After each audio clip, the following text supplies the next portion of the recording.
Budget 2024 में income tax और GST में क्या क्या बदलाव हुए हैं वो सब आपका जानना बेहद जरूरी है। दोस्तों यहाँ पर मैंने स्क्रीन पर ओपन करा हुआ है स्पीच मैडम जी निर्मला सीतारमण जी ने दी है बजट के दौरान। तो ये सारी स्पीच हमारे सामने है और दोस्तों आप इस स्पीच को अगर आप पढ़ना चाहते हैं, इस स्पीच की आप कॉपी चाहते हैं तो ये स्पीच की कॉपी आपको वीडियो के डिस्क्रिप्शन में मिल जाएगी, तो वहां से आप इसको आसानी से फाइंड आउट कर सकते हैं।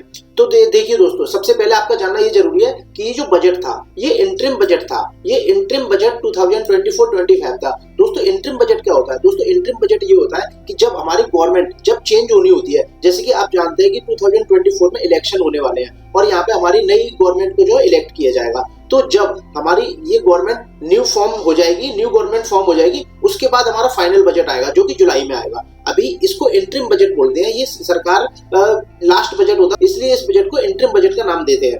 अब जब सरकार आ जाएगी तब हम फाइनल बजट के बारे में डिस्कस करेंगे, तब उसमें कुछ चेंजेस ज्यादा होने की उम्मीद है। अभी इंटरिम बजट में कुछ कम चेंजेस हुए हैं, लेकिन जो चेंजेस हुए हैं वो बहुत ही महत्वपूर्ण चेंजेस हुए हैं, उनका जानना आपके लिए बेहद जरूरी है। बढ़ते हैं वीडियो की तरफ। दोस्तों आप देख रहे हैं टैक्स डिजिटल।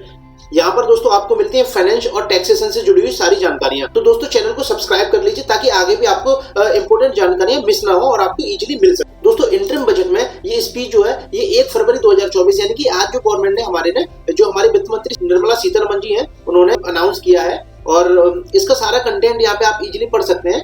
यहाँ पे सारी डिटेल वाइज जो है यहाँ इंडेक्स दिया हुआ है, इंडेक्स को आप पढ़ सकते हैं। यहाँ पर हम बात करेंगे दोस्तों पार्ट बी की, जो कि हमारा फाइनेंस के बारे में जो बात करता है, इनकम टैक्स और जीएसटी की। डायरेक्ट टैक्स हमारा इनकम टैक्स की बात करता है, इनडायरेक्ट टैक्स हमारा जीएसटी की बात करता है। तो हम इन दोनों के ऊपर चर्चा करने वाले हैं। दोस्तों यहाँ पर बात करते हैं पार्ट बी की, डायरेक्ट टैक्स की। तो यहाँ पर over the last 10 years the direct tax collections have more than the troubled and the return filers swelled to 2.4 times. पिछले 10 वर्षों में डायरेक्ट टैक्स में रिटर्न फाइलर्स की संख्या में इजाफा हुआ है, मतलब 3 गुना से भी ज्यादा उनकी संख्या बढ़ गई है। और बाकी यहाँ पर जो I would like to assure and tax payer to the contribution have been used wisely in the development of the country and welfare of its people. I appreciate the tax payer for their support. यहाँ पर thank you बोला गया। दोस्तों government आपको thank you बोल रही है, आप टैक्स पेयर हैं, आप रिटर्न फाइल करते हैं, आपको गवर्नमेंट आपको थैंक यू बोल रही है। ये बहुत बड़ा कदम है, गवर्नमेंट आपकी सराहना करते हैं कि आप अगर रिटर्न फाइल करते हैं। तो आगे बात करते हैं। यहाँ पर दोस्तों बात करते हैं कि government has reduced the nationalised tax rates under the new tax regime. दोस्तों यहाँ पर क्या है कि लास्ट बजट में गवर्नमेंट ने ये डिक्लेयर कर दिया था कि 7 लाख तक की इनकम पे जो टैक्स नहीं लगेगा, जो कि फाइनेंशियल ईयर 13-14 में 2.2 लाख हुआ करती थी। यहाँ पर 2013-14 में 2.2 लाख की इनकम टैक्स फ्री हुआ करती थी, लेकिन अब यहाँ पर 7 लाख की इनकम जो टैक्स फ्री है। ये दोस्तों न्यू टैक्स रिजीम में चेंज हुआ था लास्ट बजट में, और जो कि इस बार इसमें कोई भी रिलैक्सेशन गवर्नमेंट ने नहीं दी है। यानी कि जो टैक्स स्लैब पहले थे लास्ट बजट में फाइनेंशियल ईयर 23-24 के लिए जो टैक्स रेट थे वही यहाँ पे कंटिन्यू होंगे, कोई यहाँ पे चेंज नहीं हुआ है। और इसके साथ साथ जो पहले चेंजेस हुए थे उनमें एक चेंजेस हुआ था प्रिजम्पटिव टैक्सेशन के बेस पे। जो लोग अपना रिटेल बिजनेस करते हैं और जो अपना रिटर्न फाइल करते हैं प्रिजम्पटिव टैक्सेशन बेस पे, तो उनकी लिमिट को 2 करोड़ से बढ़ाकर 3 करोड़ कर दिया गया था। और साथ साथ दोस्तों यहाँ पर प्रोफेशनल के केस में बात करें तो प्रोफेशनल के लिए 50 लाख की लिमिट हुआ करती थी, जिसको बढ़ा के 75 लाख कर दिया गया था।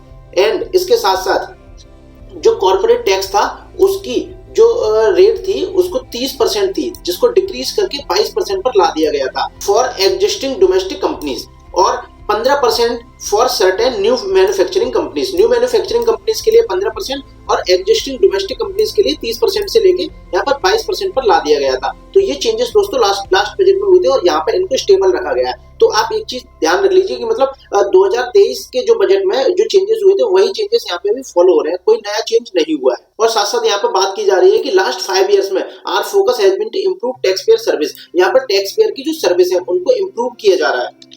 जैसे कि फेसलेस अपील जो चल रही है अभी, फेसलेस अपील का जो कार्यक्रम जो है इन्होंने लॉन्च किया था, उसमें फेसलेस अपील है ताकि उससे क्या है करप्शन है उस पर कंट्रोल लगाया जा सके और आपकी जेब से पैसा कम खर्च हो। साथ यहाँ पर बात करें तो आपके इनकम टैक्स रिटर्न के फाइलिंग के टाइम पे ज्यादा से ज्यादा ट्रांसपेरेंसी दी गई है ना, अकाउंटेबिलिटी दी गई है, introduction of updated times of returns, a new form 26AS and pre filing income tax returns. मतलब आपकी रिटर्न जो प्री फाइल होके आ रही है 26AS को इम्प्रूव किया गया है। 26AS की जगह पर जो यहाँ पर उसको एक नया स्थान दिया गया था वो है AIS और TIS को, जहाँ पर आपकी ज्यादा से ज्यादा इन्फॉर्मेशन आपकी आती है, और 26AS को सेपरेट कर दिया गया है TDS के लिए। तो तो ये सारे चेंजेस जो पहले गवर्नमेंट इसको इम्प्रूव करने में लगी हुई, नए नए चेंजेस देंगे। और साथ साथ यहाँ पर average processing time of returns has been reduced from 93 days in the year 2013 and 14। Income tax return जब आप फाइल करते हैं तो उसकी जो प्रोसेसिंग है उसको भी बेहतर बनाया गया और उसकी प्रोसेसिंग की जो टाइम है उसको बहुत कम कर दिया गया। आजकल तो बहुत जल्दी रिफंड जो आ जाते हैं और बहुत जल्दी रिटर्न आपके प्रोसेस हो जाते हैं। और यहाँ पर जो इनडायरेक्ट टैक्स की बात की जा रही है, तो यहाँ पर बात की जा रही है कि जीएसटी को जब आप पूरे पैराग्राफ को पढ़ेंगे तो आपको इसमें समझ में आएगा कि जीएसटी को ना लोगों ने तहे दिल से एक्सेप्ट किया है। इसमें ये लिखा हुआ है कि जीएसटी को लोगों ने तहे दिल से एक्सेप्ट किया हुआ, जीएसटी में लोग अभी तक घुल मिल गए हैं, तो ताकि उनके लिए काफी अच्छा साबित हो रहा है जीएसटी। और बाकी इसमें ज्यादा कुछ नहीं है, जीएसटी में कोई नया चेंज नहीं आया, टैक्स स्लैब और ये सब चीजें अपना जो जीएसटी का रेट है उसमें कोई चेंज नहीं हुआ। और मैं तो कहता हूँ कि ये अच्छा है, मतलब मेरे पॉइंट ऑफ व्यू से आप देखेंगे तो ये काफी अच्छा है, क्योंकि जीएसटी में अभी जितनी ज्यादा वर्किंग हो रही है ना, अगर यहाँ पर कोई और चेंज हो जाता, भर के अमेंडमेंट दे देती है गवर्नमेंट, तो यहाँ पर कोई अमेंडमेंट नहीं हुआ तो अभी लोगों के दिमाग पे प्रेशर तो नहीं रहेगा ना कि कम से कम ये चेंज हुआ है, उसको चेंज को करना है, आगे से बुक्स में इंप्लीमेंट करना है इसको, या उसको ध्यान में रखना पड़ेगा। तो यहाँ पर कोई चेंज नहीं हुआ है इसमें। तो यहाँ पर ये एक तरह से देखा जाए तो थोड़ा बैड न्यूज भी है और कहीं तक अगर देखा जाए तो ये गुड न्यूज भी है। तो दोनों ही चीजें हैं। मेरा तो ओपिनियन ये कहता है, बाकी आपको ओपिनियन क्या कहता है आप मुझे कमेंट बॉक्स में बता सकते हैं। आगे जो डिस्कस करने वाले हैं वो बहुत ही मेजर पॉइंट है, उसको आप ध्यान से समझिएगा। वो जो रिलैक्सेशन दिया है वो काफी अच्छी रिलैक्सेशन दी हुई है गवर्नमेंट ने, तो आप समझिए वो क्या कहना चाह रहे हैं। देखिए यहाँ पर जो बात करी गई है कि there are a large number of petty non verified non reconciled और डिस्प्यूट डायरेक्ट टैक्स डिमांड्स। यहाँ पर दोस्तों ये डिमांड के बारे में जो बात की जा रही है, मतलब 1962 से काफी डिमांड्स पेंडिंग है जो कि नॉन वेरीफाइड है, नॉन रिकंसाइल्ड है, डिस्प्यूट है। तो ये सारी डिमांड्स ना 1962 से चली आ रही हैं। तो इनके ऊपर क्या एक्शन लिया गवर्नमेंट ने, तो आप देखिए समझिए आगे। तो देखिए यहाँ पर 25,000 की जो डिमांड है इसको गवर्नमेंट ने विड्रॉ कर दिया है, यानी कि इसको खत्म कर दिया गया है। तो 25,000 रुपए तक की जो डिमांड है, अब देखिए इसका पूरा मैटर समझिए। Period up to financial year 2009-10, यानी कि 1962 से लेके और 2009-10 फाइनेंशियल ईयर की बात की जा रही है। यहाँ पे 2009-10 तक की जो डिमांड है आपकी 25,000 रुपए तक की जो डिमांड है उनको गवर्नमेंट ने विड्रॉ कर दिया है, यानी कि वो आपकी सारी डिमांड खत्म हो गई है। और आगे हम बात करें कि अप टू 10,000 रुपीज की जो डिमांड है फाइनेंशियल ईयर 2010-11 से 2014-15 तक की, तो इस पीरियड की अगर आपकी कोई ऐसी डिमांड है जिनका अमाउंट जो 10,000 रुपए हो रहा है, तो वो डिमांड भी आपकी यहाँ पर विड्रॉ कर ली गई है, वो डिमांड भी आपकी खत्म हो गई है। काफी अच्छा रिलैक्सेशन है ये गवर्नमेंट का मेरी नजर से, कि यहाँ पर जो आपकी डिमांड है यहाँ पर रिलैक्सेशन दिया गया है। 25,000 रुपए की डिमांड ये और 10,000 रुपए की डिमांड ये। तो यहाँ पर टाइम पीरियड का दोस्तों आप ख्याल रखेंगे। काफी सारे आपके क्लाइंट्स और काफी सारे एम्प्लॉइज ऐसे होंगे जिनके पास ये डिमांड्स उनके अकाउंट्स में शो हो रही होगी। तो दोस्तों डिमांड क्या होती है दोस्तों, डिमांड ये होती है कि डिमांड अगर आपकी इनकम टैक्स पोर्टल पे ऑलरेडी निकल रही है, तो जब आपका रिफंड बनता है तो पहले उस डिमांड को सेट ऑफ किया जाता है, उसके बाद आपके रिफंड को प्रोसेस किया जाता है। तो ये काफी अच्छा रिलैक्सेशन है।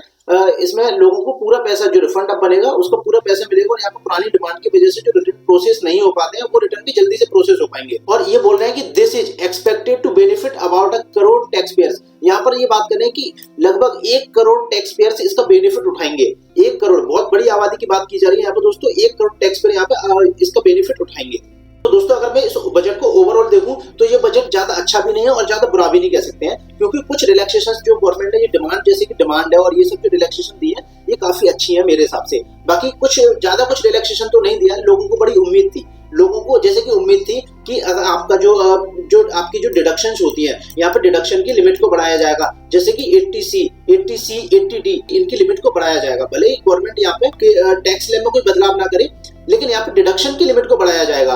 तो ये कोई चेंज अभी नहीं हुआ है। तो इसके लिए दोस्तों अभी जुलाई का टाइम है, अभी जुलाई में हो सकता है कि गवर्नमेंट यहाँ पे कोई रिलैक्सेशन दे दे, क्योंकि अभी ये इंटरिम बजट है, इसमें ज्यादा रिलैक्सेशन अक्सर नहीं मिलता है। देखा गया है कि इसमें अक्सर रिलैक्सेशन नहीं मिलता है। तो यहाँ पर जो ये सारी स्पीच है ना, डिस्क्रिप्शन में इसका लिंक दे देता हूँ और वहां से आप इसको इजीली फाइंड आउट कर सकते हैं और आप इसको पढ़ सकते हैं। दोस्तों वीडियो अगर अच्छी लगी तो चैनल को सब्सक्राइब करने के साथ साथ बेल आइकन दबाना ना भूलें, ताकि आगे भी आपको जानकारियां मिलती रहे। मिलते हैं अगली वीडियो में लेटेस्ट कंटेंट के साथ। तब तक के लिए थैंक यू।